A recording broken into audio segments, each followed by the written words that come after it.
Hello students, कैसे हैं आप सभी लोग? हो आप सभी अच्छे होंगे। इससे लास्ट वीडियो के अंदर हमने चैप्टर स्टार्ट किया था फिजिकल वर्ल्ड, जिसमें हमने scope and expansion of physics पढ़े। इसमें हमने क्लासिकल फिजिक्स और मॉडर्न फिजिक्स और इनके अलावा क्लासिकल फिजिक्स के अंदर कौन कौन सी ब्रांचेज आती हैं, मॉडर्न फिजिक्स के अंदर कौन कौन सी ब्रांचेज आती हैं, ये सब डिटेल्स हमने लास्ट वीडियो के अंदर चेक की हैं। तो नेक्स्ट टॉपिक जो इस चैप्टर में आपका आता है वो है फिजिकल क्वांटिटीज। तो चलिए इस वीडियो को स्टार्ट करते हैं। सबसे पहले जो हमारे पास क्वेश्चन आता है, what is physical quantities. Physical quantities हैं क्या?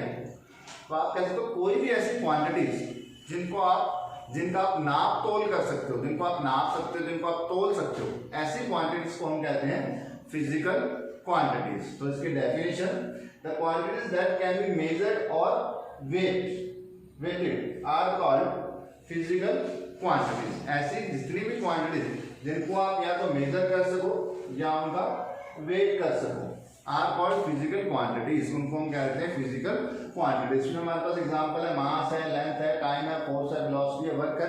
जितनी भी यूनिट्स आपके पास हैं ना, वो सभी हम कह सकते हैं हमारे पास ये सभी चीजें आती है फिजिकल क्वांटिटी के अंदर। नेक्स्ट, जितनी भी फिजिकल क्वांटिटी है इनको हम बेसिकली टू कैटेगरीज के अंदर डिवाइड करते हैं। जो फर्स्ट कैटेगरी हमारे पास आती है वो होती है फंडामेंटल क्वांटिटीज। अब फंडामेंटल किसको कहते हैं? फंडामेंटल मतलब मूलभूत आप कह सकते हो, जो बहुत जरूरी क्वांटिटीज होती है, जिनके बिना अपना काम नहीं चल सकता है।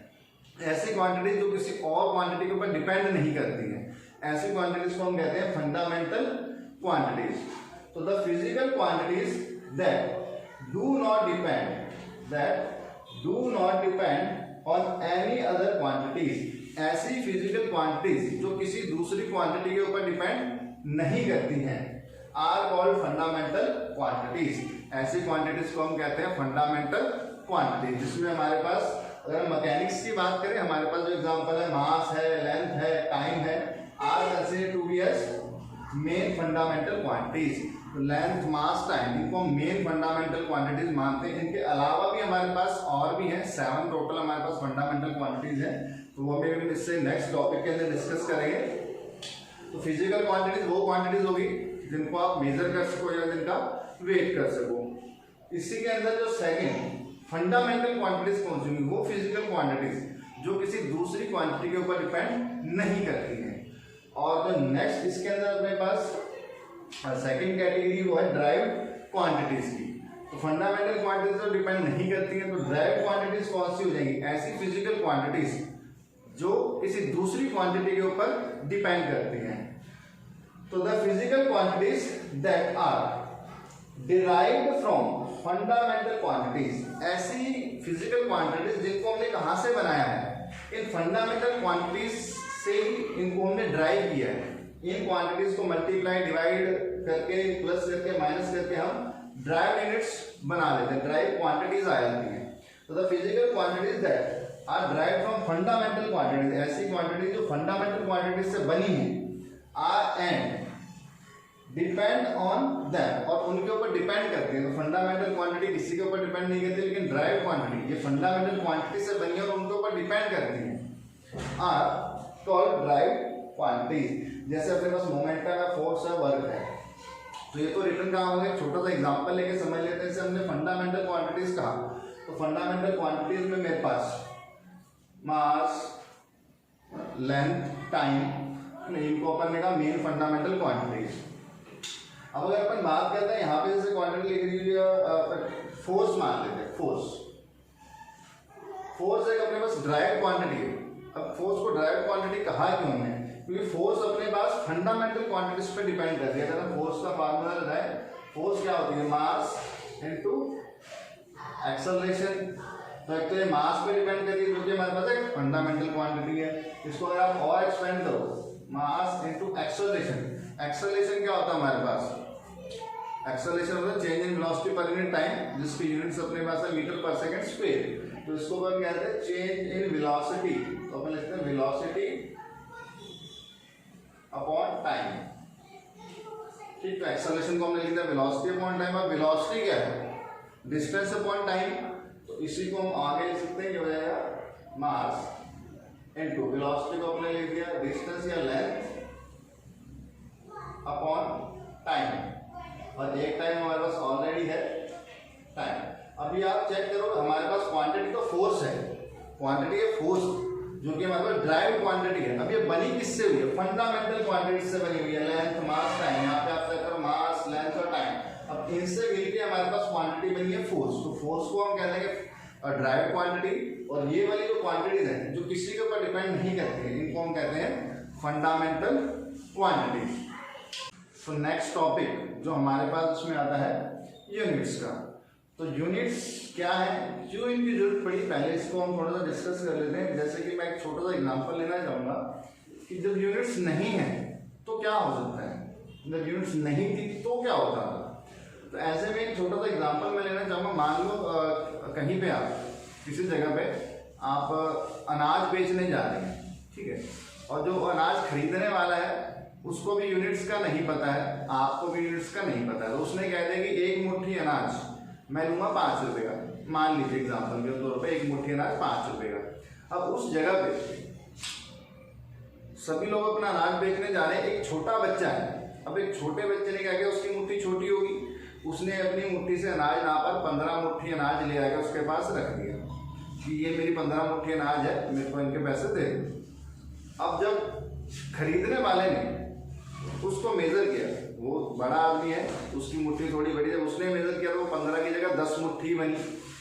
तो उसने कहा मैं 10 मुट्ठियों के पैसे दूंगा, और उसने कहा मेरे को 15 मुट्ठी अनाज है उसके पैसे दे दो। तो यहाँ पे कंफ्यूजन क्रिएट हो जाती है। कहने का मतलब अगर यूनिट्स नहीं है, जैसा कि एग्जाम्पल लेंगे, आपको मान लो आपकी मदर ने भेजा है स्कूल पे, सॉरी दुकान पे, किसी शॉप पे भेजा है चावल लेने के लिए, और आपके पास यूनिट्स नहीं है। आप चावल लेने जाओगे तो क्या बताओगे वहां पर कि मेरे को कितने चावल चाहिए, आप एक अंदाजा बताओगे इतने और चावल चाहिए, इतने चाहिए, इतने चाहिए। तो इसमें हम कुछ वैल्यू फिक्स नहीं कर सकते कि एक्चुअल में कितनी अमाउंट है। तो इन सब कंफ्यूजन्स को दूर करने के लिए अपने को बनानी पड़ी यूनिट्स, ताकि यूनिट्स हो तो हम एक चीज को मेजर कर सकें किसी तरीके से। तो उसी के लिए हमारे पास यूनिट की जो डेफिनेशन था, value fix for measuring a physical quantity.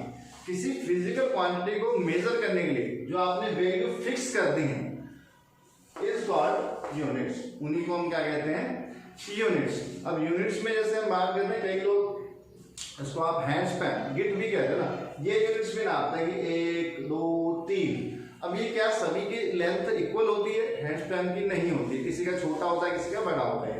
तो उसके हिसाब से हमारे पास मेजरमेंट में प्रॉब्लम्स आए थे। यूनिट को हमने डिसाइड कर दी कि ठीक है आप एक हैंड स्पैन को यूनिट यूज कर लो कि इतनी यूनिट हमारे पास लेंथ के लिए हम मेजर मान लेते हैं, यूज करेंगे। लेकिन इसमें भी हमारे पास प्रॉब्लम है, किसी का हाथ छोटा होता है, किसी का हाथ बड़ा होता है। तो इन यूनिट्स को स्टैंडर्डाइज करना जरूरी है कि हम एक स्टैंडर्ड यूनिट माने जो सभी के लिए सेम हो। तो वो हमारे पास फिर आती है स्टैंडर्ड यूनिट्स। तो the well defined actual form, तो वेल डिफाइंड, इसके अंदर कोई किंतु परंतु वाली बात नहीं है, वेल डिफाइंड है, पहले से इनकी वैल्यू फिक्स होती है, ना छोटी हो सकती है ना बड़ी हो सकती है। तो the well defined actual form of a physical quantity is called its standard unit. तो हम उसको कहते हैं वो उसकी स्टैंडर्ड यूनिट है। जैसे आपने अब यूनिट्स फिक्स कर रखे हैं, हम लेंथ को मीटर में मेजर करते हैं, टाइम को सेकंड में मेजर करते हैं, मास को केजी में मेजर करते हैं। तो ये यूनिट्स फिक्स कर दी गई हैं, इनको हम कहते हैं standard units. The unit of physical quantity is inversely proportional to its numerical value. ये एक इंपॉर्टेंट कह सकते हैं हमारे पास डेफिनेशन है कि हमारे पास जो यूनिट है किसी भी फिजिकल क्वांटिटी की, वो इनवर्सली प्रोपोर्शनल होती है किसके, टू इट्स न्यूमेरिकल वैल्यू। अभी इसको समझेंगे हम क्या है। कह रहा है U and N are the unit, U अपने पास यूनिट हो गई और एन हो गया हमारे पास numerical value respectively of a physical quantity. और इनके बीच में जो रिलेशन है, अगर आप n को इधर मल्टीप्लाई करते हैं u n, u into n equals to constant n1 u1 equals to n2 u2, आप इसको लिख सकते। तो ये भी हम एक जो रिलेशन है यूज करेंगे आगे न्यूमेरिकल्स के अंदर, जहाँ पे अपने को यूनिट कन्वर्ट करनी पड़ेगी वहां पे हम इसको यूज करेंगे। ये इंपॉर्टेंट फॉर्मूला है, इसको आप सभी लर्न करेंगे। तो अब इस पे आते हैं कि है क्या, जिसने कहा कि जो हमारे पास यूनिट है वो इनवर्सली प्रोपोर्शनल न्यूमेरिकल वैल्यू की। कहने का मतलब इसको लेते हैं हम यहाँ पे u हमारे पास है यूनिट साइज ऑफ यूनिट और n है न्यूमेरिकल वैल्यू। तो मैं यहाँ पे जैसे लिख देता हूँ हमारे पास है 1 kg, ठीक है। तो यहाँ पे ये वाली वैल्यू मेरे पास जो हो गई, ये हो गई n1 और ये हो गया U1। अब इस केस में अगर आप जो यूनिट हम यूज करें इस यूनिट को अगर छोटा करोगे, यूनिट को अगर इनवर्स रिलेशन का मतलब ये यूनिट छोटी करेंगे तो न्यूमेरिकल वैल्यू बड़ी हो जाएगी और न्यूमेरिकल वैल्यू बड़ी करेंगे तो यूनिट छोटी हो जाएगी, इनवर्स रिलेशन है। तो यहाँ पे 1 kg है। अब kg की जगह मैं कोई छोटी यूनिट अगर यूज कर लूँ, जैसे मैं ग्राम यूज कर लेता हूँ, तो मैं अगर यहाँ पे ग्राम यूज कर लेता हूँ, है ना, ये U2, तो कॉरेस्पॉन्डिंग मेरे पास जो न्यूमेरिकल वैल्यू वो इंक्रीज हो जाएगी, ये हो जाएगी 1002।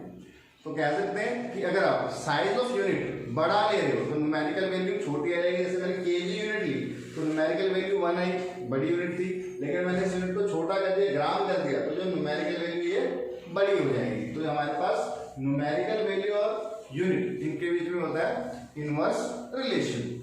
ये रिलेशन हम आगे यूनिट्स कन्वर्ट करने में और यूज करेंगे, तो इसको आप अच्छे से लर्न कर लेंगे। नेक्स्ट टॉपिक जो हमारे पास इसमें है सिस्टम ऑफ यूनिट्स। तो यूनिट्स का अपने को पता लगा यूनिट्स क्या होती हैं। अब ये जो यूनिट्स हैं इनको भी हमने अलग अलग सिस्टम के अंदर डिवाइड कर रखा है। जैसे फर्स्ट अपने पास CGS सिस्टम। इस CGS सिस्टम में जो आप लेंथ, मास और टाइम इनको मेजर करते हो वो लिखा हुआ है कि किस क्वांटिटी के अंदर मेजर करेंगे। जैसे C का मतलब होता है सेंटीमीटर, G का मतलब होता है ग्राम और S का मतलब होता है सेकंड। तो CGS सिस्टम में हम क्या करेंगे, in this system mass, length and time are measured in gram, centimetre and second. तो जो हमारे पास लेंथ, मास और टाइम है उसको हम सेंटीमीटर, ग्राम और सेकंड्स में जब मेजर करते हैं तो उसको हम कहते हैं CGS सिस्टम। सेकंड जो सिस्टम हमारे पास आता है MKS सिस्टम, जिसमें आप जो लेंथ है उसको मीटर में मेजर करोगे, मास को किलोग्राम में और टाइम को सेकंड में। तो in this system mass, length and time are measured in kilogram, metre and second. तो किलोग्राम, मीटर और सेकंड में अगर आप मेजर करते हो तो वो अपने पास रहता है MKS सिस्टम। थर्ड जो अपने पास है FPS सिस्टम, इसको हम ब्रिटिश सिस्टम भी कहते हैं। ये सिस्टम ब्रिटिश में ज्यादा यूज होता है।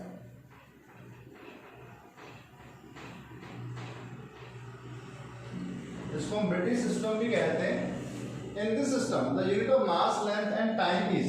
तो इस सिस्टम में आप मास, लेंथ और टाइम की यूनिट लोगे। F से अपने पास फुट, P से पाउंड और S से सेकंड। तो इसमें हमारे पास जो लेंथ, मास है उसको हम मेजर करेंगे पाउंड में, लेंथ को मेजर करेंगे फुट में और जो टाइम उसको मेजर करेंगे सेकंड में। तो ये हमारे पास 3 सिस्टम ऑफ यूनिट्स आएंगे, CGS सिस्टम, MKS सिस्टम और FPS सिस्टम। इसके बाद में in 1960 international bureau of weight and measurement उन्होंने एक सिस्टम डिफाइन किया, international system of units. Basically जो ये सिस्टम बनाया गया, ये बनाया गया इस MKS सिस्टम को लेकर, इसमें आप किलोग्राम, मीटर और सेकंड्स को यूज करते हो। तो 1960 के अंदर इंटरनेशनल सिस्टम ऑफ यूनिट्स ने ये बनाया गया और इसके अंदर MKS सिस्टम को ही कह सकते हैं थोड़ा मॉडिफाई करके रखा गया। तो चलिए देखते हैं क्या है। इन ऐसे system physical quantities are classified in the fundamental units, derived units and supplementary units. तो ये जो ऐसा सिस्टम बनाया गया, इसके अंदर जितनी भी यूनिट्स थी उन यूनिट्स को अंदर हमने 3 कैटेगरीज के अंदर डिवाइड किया, जिसमें से हमारे पास कुछ तो आई फंडामेंटल यूनिट्स, कुछ को हमने कह दिया ड्राइव यूनिट्स और कुछ अपने पास है सप्लीमेंट्री यूनिट्स। और ऐसा सिस्टम के अंदर इन ऐसा सिस्टम हैज 7 फंडामेंटल। तो फंडामेंटल यूनिट्स कितनी है? 7 तो फंडामेंटल यूनिट्स रखी गई और 2 सप्लीमेंट्री यूनिट्स रखी गई। और इन 7 और 2 इन 9 यूनिट्स को छोड़ के जितनी भी यूनिट्स आपके पास और बचेंगी वो सारी हमारे पास आ जाएंगी कौन सी कैटेगरी के अंदर? इस ड्राइव यूनिट्स की कैटेगरी के अंदर। तो कह सकते हैं system international system of units, जिसको आप एसआई सिस्टम भी कहते हैं, सिस्टम इंटरनेशनल या इंटरनेशनल सिस्टम ऑफ यूनिट्स। तो इसको हमने बनाया किससे? मेनली एमकेएस सिस्टम को मॉडिफाई करके बनाया। और इसके अंदर हमने जो यूनिट्स रखे उनको 3 कैटेगरीज के अंदर बांटा, फंडामेंटल, ड्राइव्ड और सप्लीमेंट्री। 7 हमारे पास फंडामेंटल यूनिट्स है 2 सप्लीमेंट्री यूनिट्स और इनको छोड़ के जितनी भी यूनिट्स बचती हैं वो सारी यूनिट्स अपने पास आ जाएंगी इस ड्राइव्ड यूनिट्स के अंदर। तो चलिए देखते हैं कि कौन कौन सी हमारे पास ये 7 फंडामेंटल यूनिट्स हैं, कौन सी हमारे पास सप्लीमेंट्री यूनिट्स हैं और कौन कौन सी हमारे पास ड्राइव्ड यूनिट्स हैं। तो अभी हमने देखा कि ऐसे सिस्टम के अंदर हमारे पास होती है 7 फंडामेंटल यूनिट्स और 2 सप्लीमेंट्री यूनिट्स। तो जो 7 फंडामेंटल यूनिट्स हैं वो हमारे पास यहाँ पे लिखी हुई है, एक एक करके इनको डिस्कस कर लेते हैं। तो सबसे पहले तो फंडामेंटल यूनिट्स है कौन सी, ऐसे यूनिट्स जो सबसे बेसिक यूनिट्स अपने पास है और जो किसी दूसरी यूनिट के ऊपर डिपेंड नहीं करती हैं, ऐसी यूनिट्स को हम कहते हैं फंडामेंटल यूनिट्स। तो इसमें हमारे पास सबसे पहली यूनिट है मास, यूनिट किलोग्राम और इसका सिंबल है केजी। सेकंड फंडामेंटल यूनिट है लेंथ, यूनिट है मीटर, सिंबल होगा M. Third fundamental unit time, unit इसकी है सेकंड और सिंबल है एस। फोर्थ फंडामेंटल जो अपने पास यूनिट है टेम्परेचर, टेम्परेचर की अपने पास जो यूनिट है वो है केल्विन। कई बच्चे इसको डिग्री सेल्सियस या डिग्री फ़ारेनहाइट भी कहते हैं, लेकिन वो डिग्री सेल्सियस हमारे पास कह सकते हैं कि स्टैंडर्ड यूनिट नहीं है। स्टैंडर्ड यूनिट अपने पास टेम्परेचर की है केल्विन, जिसका सिंबल है के। फिफ्थ हमारे पास है इलेक्ट्रिक करंट, जिसमें एम्पियर में मेजर करते हैं और इसका सिंबल अपने पास होगा ए। सिक्स्थ जो फंडामेंटल यूनिट है ल्यूमिनस इंटेंसिटी, जिसकी हमारे पास यूनिट है कैंडिला और जिसका सिंबल होगा सी डी। और जो seventh fundamental quantity amount of substance, किसी अमाउंट की कितनी सब्सटेंस होगी उसको आप यूनिट्स में मेजर करोगे मोल और जिसका सिंबल है MOL। तो ये 7 फंडामेंटल क्वांटिटीज हैं, इनको सभी बच्चे अच्छे से लर्न कर लें, इनके यूनिट्स और इनके सिंबल्स। अब इन 7 फंडामेंटल क्वांटिटीज के अलावा ऐसे सिस्टम के अंदर 2 हमारे पास सप्लीमेंट्री यूनिट्स हैं। वो जो 2 सप्लीमेंट्री यूनिट्स हैं वो हमारे पास फर्स्ट तो आती है प्लेन एंगल। प्लेन एंगल को हम रेडियंस में मेजर करते हैं, जिसका सिंबल है RAD। और सेकंड अपने पास सॉलिड एंगल, जिसको हम स्टेडियन में मेजर करते हैं और इसको सिंबल हमारे पास SR। अब ये प्लेन एंगल सॉलिड एंगल क्या है ये हम आगे डिटेल में डिस्कस करेंगे, लेकिन हल्का सा मैं आपको बताता हूँ कि प्लेन एंगल जब आप ऐसे किसी 2 रेस के बीच में एंगल मेजर करते हो, ये जो एंगल होता है 30 डिग्री 40 डिग्री जो भी अपने पास आता है इसको हम कहते हैं प्लेन एंगल्स। अब जो सॉलिड एंगल्स हैं ये बनाते हैं सॉलिड्स। जैसे मान लो आपके पास एक स्फेयर है और स्फेयर के ऊपर आपने सपोज एक ये पोर्शन इस तरीके से सर्कुलर पोर्शन कट कर दिया। अब ये सर्कुलर पोर्शन इसके सेंटर पे, ये सर्कुलर पोर्शन जो आपने कट के सेंटर पे जो ये वाला एंगल बनाया है, ये पूरा एंगल, इस एंगल को हम कहते हैं सॉलिड एंगल। ये हमारे पास सॉलिड एंगल्स होते हैं, ये स्टेडियन में मेजर करेंगे और ये प्लेन एंगल्स होते हैं हम रेडियंस में मेजर करते हैं। और ये दोनों अपने पास आती है सप्लीमेंट्री यूनिट्स।